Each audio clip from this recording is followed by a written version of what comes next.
तो आदमी क्या है, ये एक ऐसा प्राणी है, माने आदमी समझे, पूरी जो कॉन्शियसनेस है ये है कि ये सुखी होना चाहता है। इसका जो मूल उद्देश्य है वो है सुखी होना।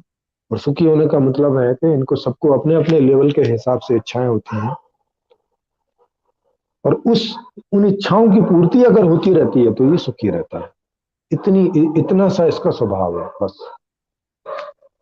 इतने से इस स्वभाव को ढंग से नहीं समझा गया और उसकी वो कोई व्यवस्था नहीं कर पाया, तो फिर ये सारी समस्याएं खड़ी हो रही हैं। क्योंकि व्यवस्था गलत ढंग की बनी हुई है तो उसके कंसिक्वेंसेज आ रहे हैं, फिर उन कंसिक्वेंसेज को ट्रेस करने के लिए और नियम, फिर नियम पे नियम, फिर नियम पे नियम, फिर नियम पे नियम, और कॉम्प्लिकेटेड होता जा रहा है वो।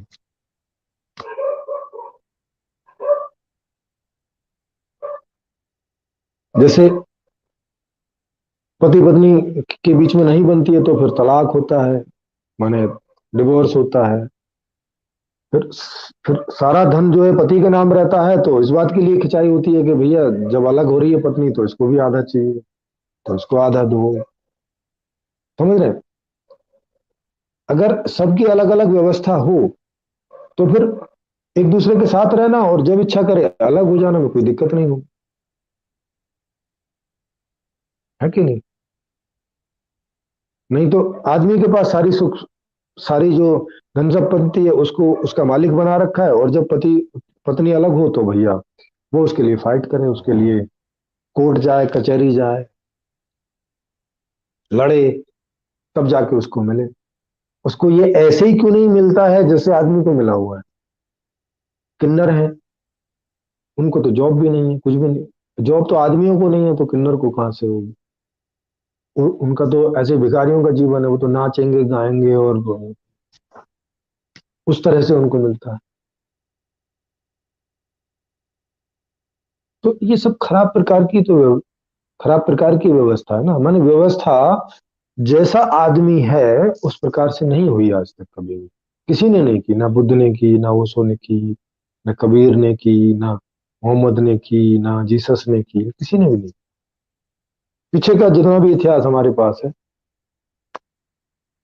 प्रयास किया उन लोगों ने, लेकिन परिणाम हमारे सामने है। अब आप बोलेंगे नहीं नहीं व्यवस्था तो बहुत बढ़िया है, कुरान की, बाइबल की, वेदों की, मगर लोग ही नहीं मानते। यही तो मैं कह रहा हूं कि लोग क्यों नहीं मानते, क्योंकि उनके हिसाब की नहीं है ना व्यवस्था। भाई व्यवस्था सही है कि नहीं, इसका इसका कौन तय करेगा? लोग ही तो तय करेंगे ना। जैसे मेरे सामने आपने जो है कोई भोजन रखा, तो वो भोजन मुझे रुचिकर है कि नहीं, मैं उसे स्वीकार करूंगा कि नहीं, ये मैं ही तो बताऊंगा। आप कैसे बताओगे? मतलब आपने कुछ भी बना के रख दिया, आलू या कुछ भी बना के रख दिया, मुझसे पूछा नहीं कि मुझे क्या चाहिए, और कुछ भी बना के रख दिया आपने, और फिर बोला कि ये देखो, खाओ पियो, मैंने आपकी व्यवस्था कर दी। मैं कहूंगा कि भाई ऐसा भोजन मुझे नहीं चाहिए, मुझे ऐसा ऐसा चाहिए।